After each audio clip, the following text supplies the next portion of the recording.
ప్రభుత్వ బడికి మన ఊరిలో ఉన్న చదువులమ్మ ఒడికి కష్టపడి సంపాదించిన ఆదాయము ఎవరికో ఎందుకు దారపోయడము బట్టి చదువులు చదివించి పిల్లల ఆరోగ్యాలు పాడు చేయడం ఎందుకు?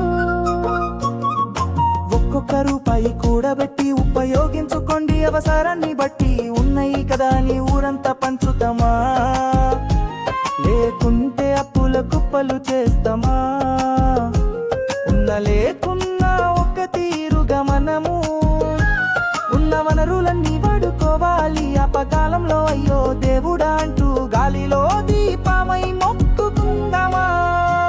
రండి ప్రభుత్వ బడికి మన ఊరిలో ఉన్న చదువులమ్మ ఒడికి కష్టపడి సంపాదించిన ఆదాయము ఎవరికో ఎందుకు దారపోయడము బట్టి చదువులు చదివించి పిల్లల ఆరోగ్యాలు పాడు చేయడం ఎందుకు?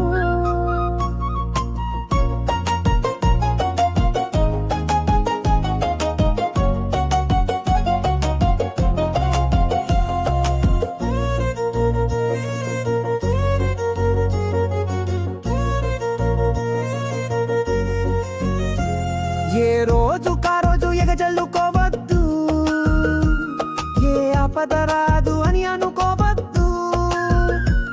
మన పేరు మీద మన పిల్లల పేరున కోట్లాది రూపాయలు లెక్కతో ఇస్తుంది. ప్రతి ఏడు ఎన్నెన్ని కోట్లు రావట్టెనో అడిగేవారు లేక అట్లనే పోవట్టే. తెలివున్న వాళ్ళమని చెప్పుకునుడే గాని తెలివున్న పని మనం చేస్తనేలేము.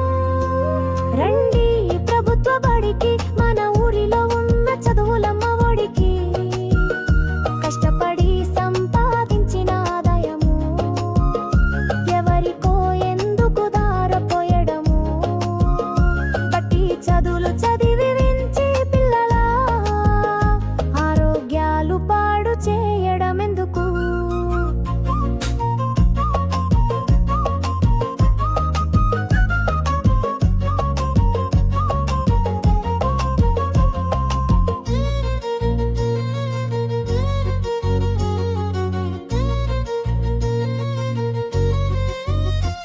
నోటు పుస్తకాలు పాఠ్య పుస్తకాలు 2 జతల దుస్తులెట్టుపోయేనో గదా మధ్యాహ్న భోజనము మందులు మాకులో ఎడ్డి వాళ్ళ లెక్క వదులుకుంటున్నాము.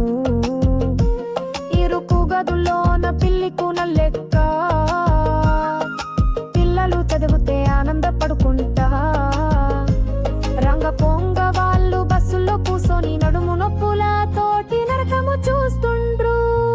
రండి ప్రభుత్వ బడికి మన ఊరిలో ఉన్న చదువులమ్మ ఒడికి కష్టపడి సంపాదించిన ఆదాయము ఎవరికో ఎందుకు దారపోయడము బట్టి చదువులు చదివించి పిల్లల ఆరోగ్యాలు పాడు చేయడం ఎందుకు? అందరము కలిసి హనుమాను దీక్ష వలె ప్రభుత్వ బడిలోన ప్రార్థన చేద్దాము. ఏమేమి లోపాలు ఎన్ని ఉన్నాయో లెక్క రాసుకొని చక్కగా చేద్దాము.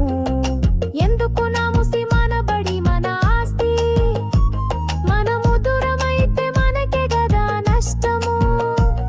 ఆరోగ్యకరమైన వాతావరణములోన మన పిల్లలందరూ చదువాలి ఎదుగాలి.